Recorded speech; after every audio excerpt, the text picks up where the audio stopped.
Turbo, what are we gonna do today? Oh, you wanna go for a walk, don't you? We're gonna work on cars though. Supras.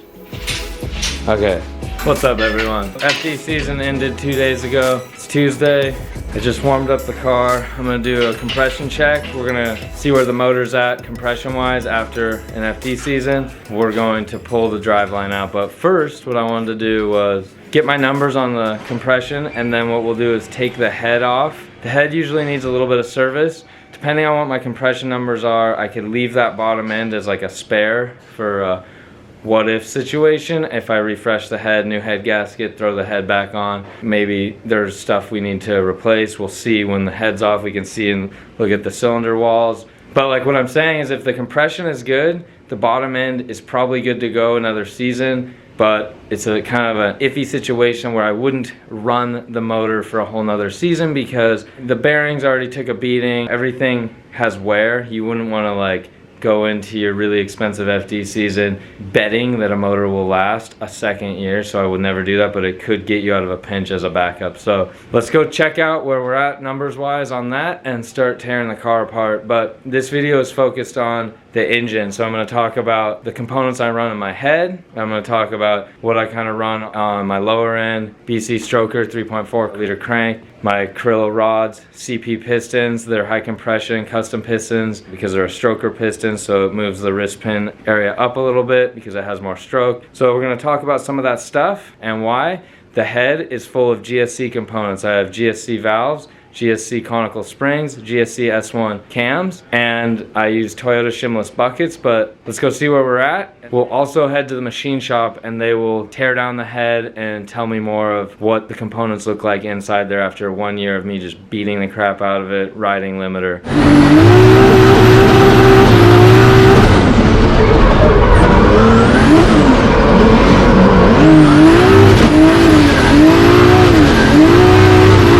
Go find out. Okay, so first I warm up the car, get it up to temperature, then I'm gonna do my, that's hot. I'm gonna do my compression check. The guys are working on other stuff, so I'm gonna do this all by myself. No big deal. Something I've done like hundreds of times. After I do the compression check, and I write the numbers down for this season, I'm gonna kind of be jamming away on tearing everything apart, and some things will go to get rebuilt, some things will get replaced, and then once we get down to just the lawn block, that's where I'm kind of focusing on right now, the lawn block. We will pull the head off together. Maybe I'll do some time lapsing, and then we'll go further into details of what issues we did come across. It's not a lot of issues obviously because it's kind of running good, but we do see signs of wear in certain areas, and I'd like to share it with you guys because it's not all just perfection. You go through trial and error, and then you get to a point where I'm at now where you're just doing finite adjustments. I'm gonna do this, I'll talk to you guys soon. I leave the ignition off so no fuel gets pumped or anything, all the plugs are out. I put my gas pedal to the floor so as much air as possible can get in there, and I crank it. I usually just crank it over so it's like 10 revolutions, which is a little excessive. You probably only need to go about... This one got a little wild. 234. I don't know what happened there. That's a little high. That's excessive. We're at 215 and then 234. That's wild.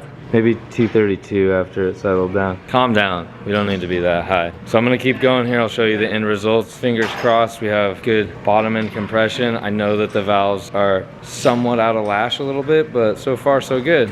It has begun. I'm taking stuff apart. Before I get too distracted though, what I wanna do is tell you guys compression numbers. It's odd that we saw 234 PSI on cylinder number 2. I'm not gonna do a leak down test. I am going to first get all this driveline out, yank the head off, take it to engine supply, and I'm gonna pay them to do what they do, which is the head and the bottom end where they set the lash on the head. What we're gonna do is do like a more rigorous test and number everything, and we'll go through and see why, and we'll check spring pressure on each valve, and we'll see where we're at and why we lost spring pressure, and then we'll look inside the cylinder walls, and we're gonna cut the filter open if we see any material, and which I've been cutting it open every oil change this year. If we see some new material, we're gonna rebuild the bottom end, and it's time. But if we don't, and we're all healthy there on our 2 oil filter areas that we have, like the clear view filtration, if we're healthy there, and inside the K&N filter, this bottom end is just gonna stay as is, leave the oil pump, leave everything on there, not even crack it open. Just the head will get refreshed, put back on, and then I have a spare. Meantime, you're gonna have to wait, guys, because I got some work to do, and we'll probably be talking again once the motor's on the stand, and then we'll go to the machine shop together. And then we're gonna have to wait on the machine shop. But for a different video, we got our time lapse up there and a time lapse right here.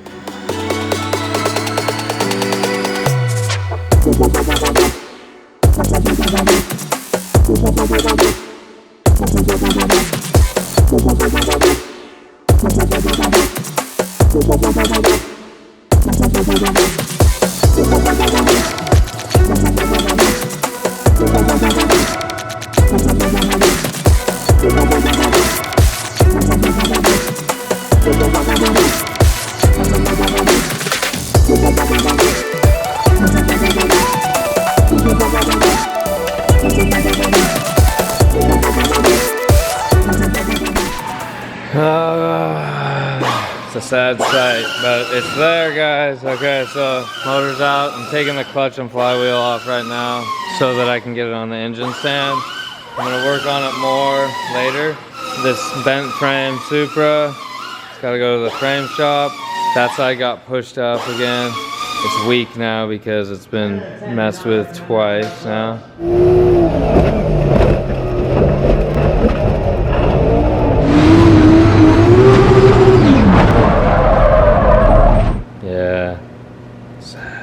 Okay, well, Driveline's out. We still got the diff out of there. I gotta get that out, but made some progress today.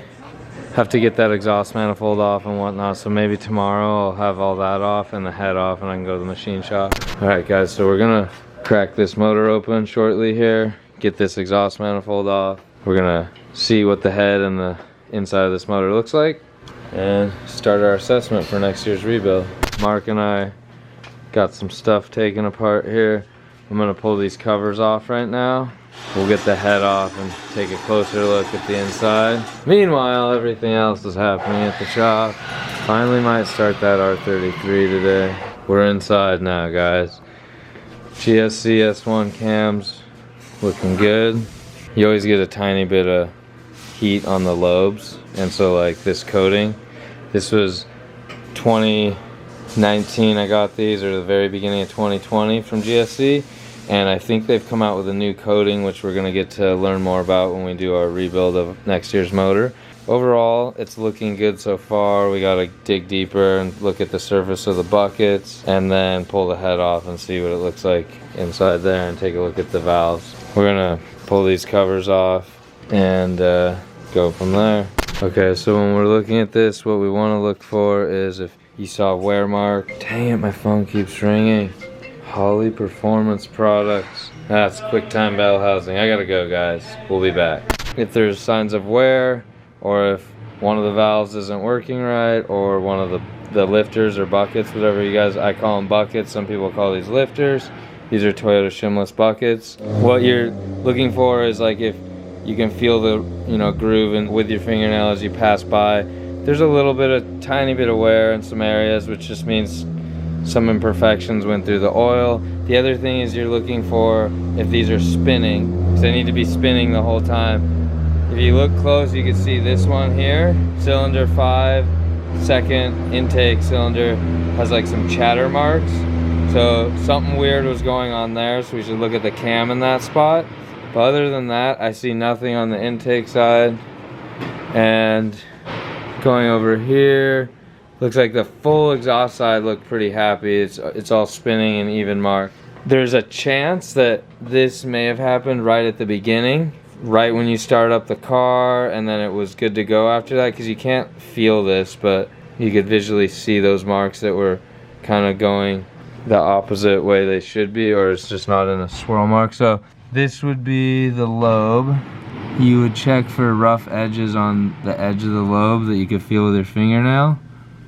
If it was like kind of using up the metal and wearing it down, which I don't feel that. This bucket would get replaced anyway, so what we're gonna do is leave these all in like that, so when it goes to the machine shop, they can check the lash again and we can see how much valve lash was lost. We know that this cylinder was our worst leak down that mid-season when we tested. We had 9% on this cylinder, and then I never did another leak down, but I did a compression check, and cylinder 4 and 5 came out at 190-ish, where the other ones were closer to like 215, 218, which is where you'd want all of them to be, but we have some issues on cylinder 4 and 5.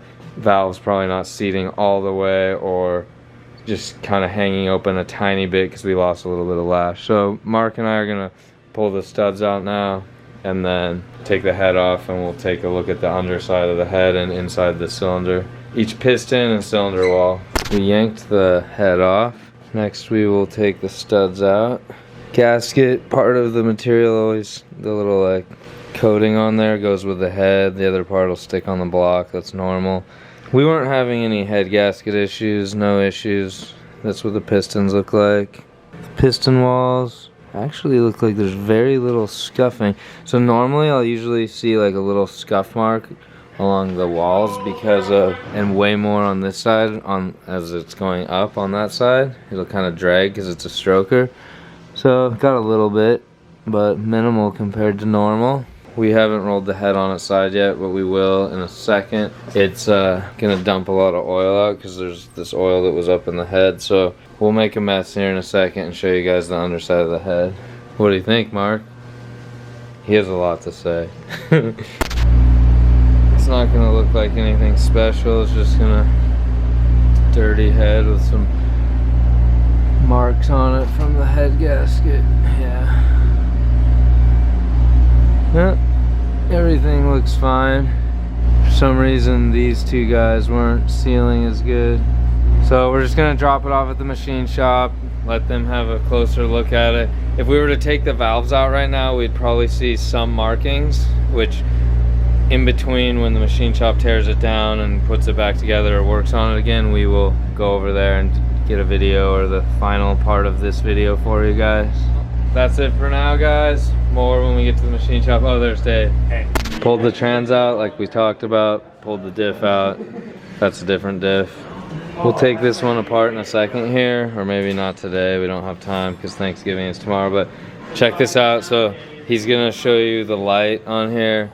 This is first gear, second, third, fourth, fifth. So you always have to get into first gear, second, third most of the time in drift, and fourth.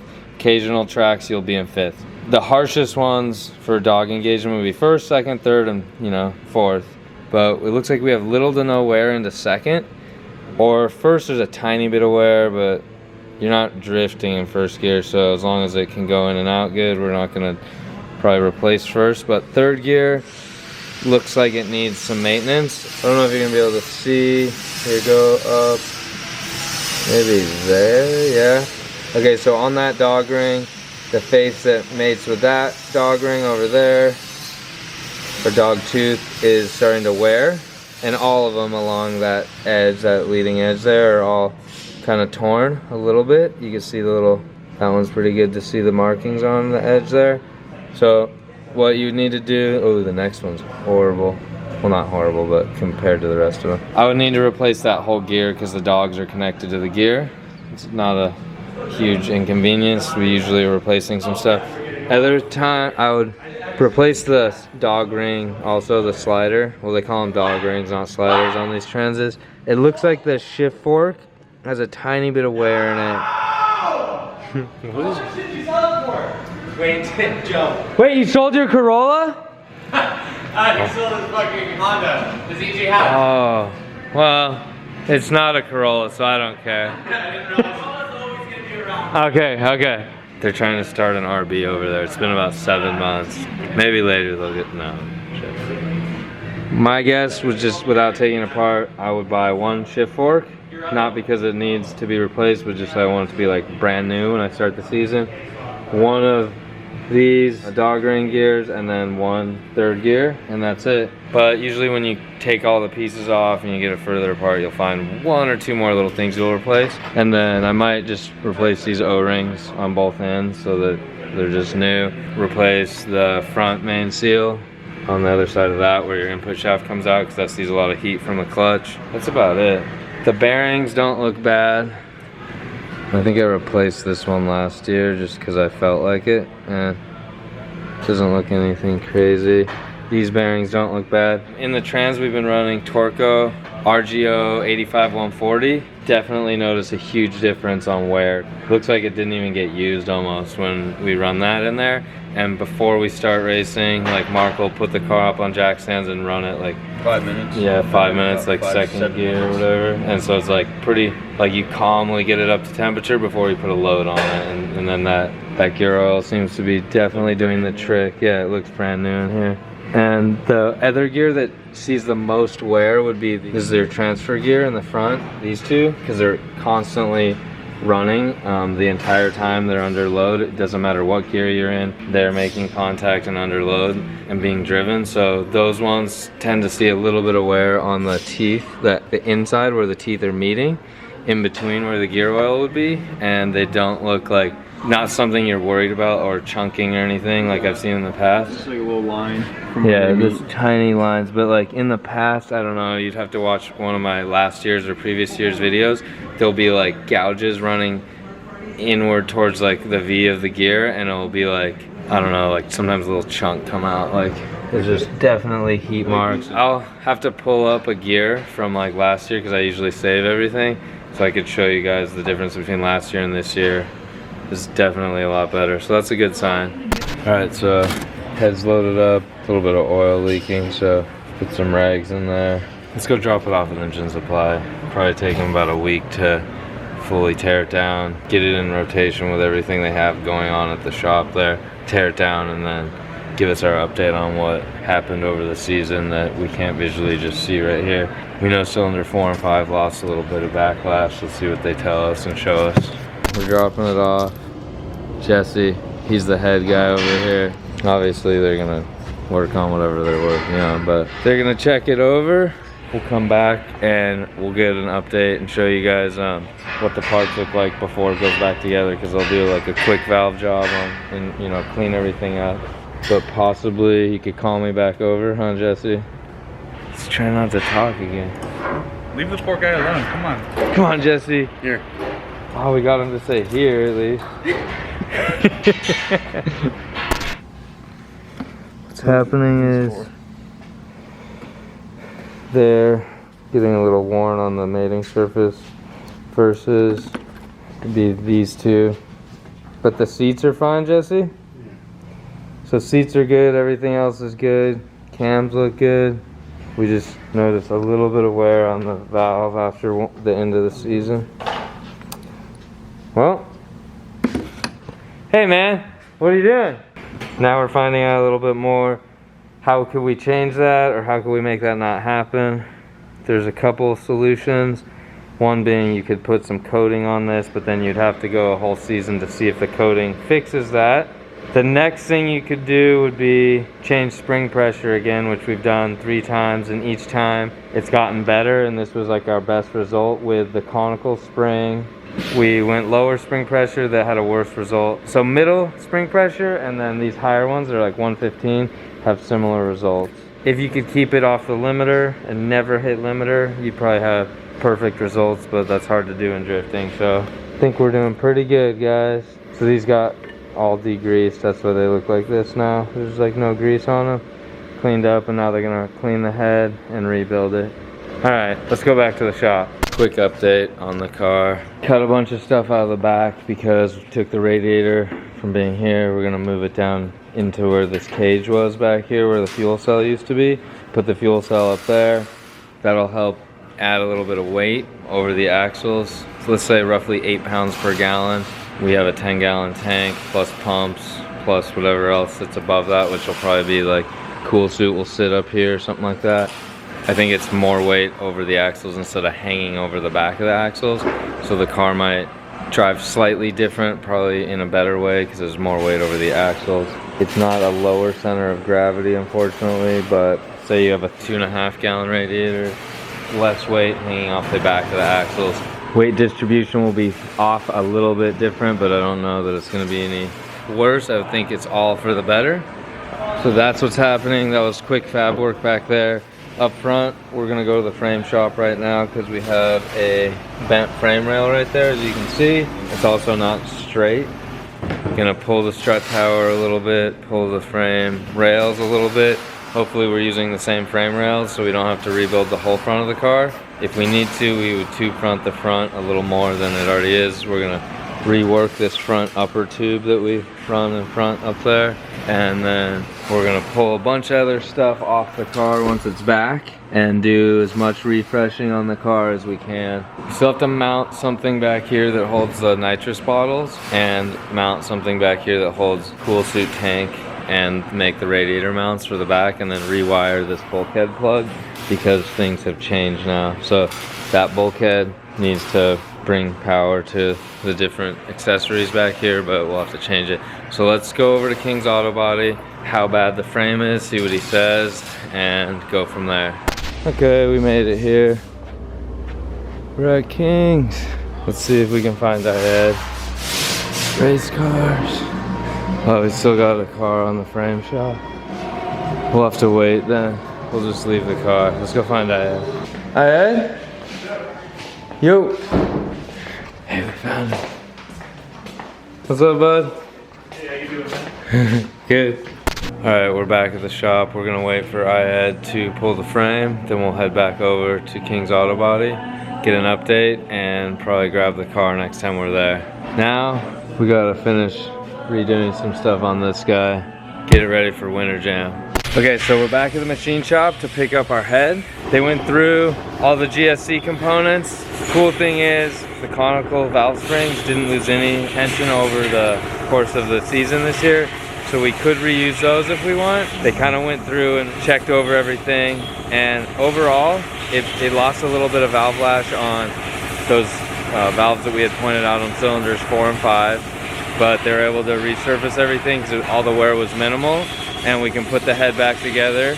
It would be good. I wouldn't say I would run this as my main head ever, unless I had replaced every single part inside it, but they said this could be like one that travels in the trailer, and if something bad happened, could get you out of a pinch. So we had it rebuilt, and we're gonna pick it up now. I'm gonna throw my mask on and we'll go in here. The man that doesn't like to be filmed. Jesse. What, Dan? How you doing? All right. At least you said hi. So the head's all done and you're happy with it? Yeah, I am. He doesn't want to talk to us. Let's go see Mason. What's all the noise over here? Oh, that's a PJ? Yeah. What happened there? A cat got in here, huh? Dang it. What happened here? Another cat. So like, you just leave it and run it again? We're just going oversized on this. Oh, okay. Oh man. It's blown up V8, huh? Alright, well we're gonna pick up the head, head back to the shop.